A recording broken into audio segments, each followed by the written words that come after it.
Ouais, c'est un client qui avait pris une offre, une grosse structure, qui pendant le mémoire technique, on avait un critère comme on devait expliquer la méthodologie de remplacement des menuiseries donc dans un bâtiment qui était occupé, en site occupé. Donc tu vois le délire un petit peu quand même, c'est-à-dire qu'il y a les gens qui y habitent. C'est marrant, ça va parler à tout le monde, hein, mais il me dit, mais Rodolphe, mais qu'est-ce qu'ils me prennent la tête? Ils vont pas m'apprendre à remplacer une menuiserie.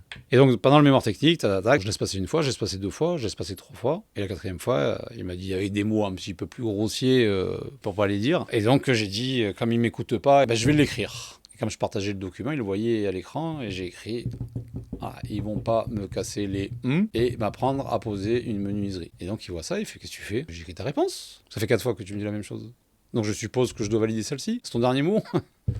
Et là, quand il a vu ce que j'étais en train d'écrire, je dis c'est ça ce que l'acheteur va lire. Et si on écrit que cette phrase-là, c'est pas la peine qu'on continue parce qu'on a déjà perdu le marché. Et il me dit mais qu'est-ce que tu veux que je dise? Je dis mais attends, les gens ils y habitent. Je dis mais tu fais pas un affichage dans les halls en disant attention, dans 2 mois on commence les travaux, on va commencer par le 3e étage. Le dernier ou le 4e, s'il y a 4 étages. D'abord cette aile-là, et puis après tu mets des petits aussi dans les boîtes aux lettres, et puis tu envoies un mail peut-être 72 heures avant l'intervention, puis un petit SMS la veille pour éviter que tes gars, ils arrivent avec les cadres, les menuiseries comme ça, à monter, et que toc toc toc, et qu'il n'y ait personne. Parce que tu vas perdre de l'argent. C'est ça la méthodologie. Et qu'est-ce que tu vas faire? Tu casses la porte. Tu vas disquer le petit, là, il se lève le matin, il est en train de prendre son déjeuner, tu vas lui envoyer la poussière dans son chocolat. Tu vas pas protéger les meubles des gens. C'est vrai qu'on rentre chez toi comme ça? Donc au début, il m'a dit, tu sais, j'ai failli venir te voir. Hein. Je dis, bah écoute, tu serais venu, on s'aurait fait la bise tous les deux. Qu'est-ce que tu veux que je te dise? Depuis ce temps-là, c'est ce fameux client qu'on a doublé le chiffre d'affaires en 6 mois au lieu de 12. Il a embauché une chargée d'affaires. Il s'est structuré dans ce modèle-là et il m'a appelé, il me dit, Rodolphe, t'as bien fait de me bouger et tout ça, mais maintenant tu es mon partenaire sur du long terme. Je t'ai mis quelqu'un pour que tu aies vraiment un relais, toi et tes équipes,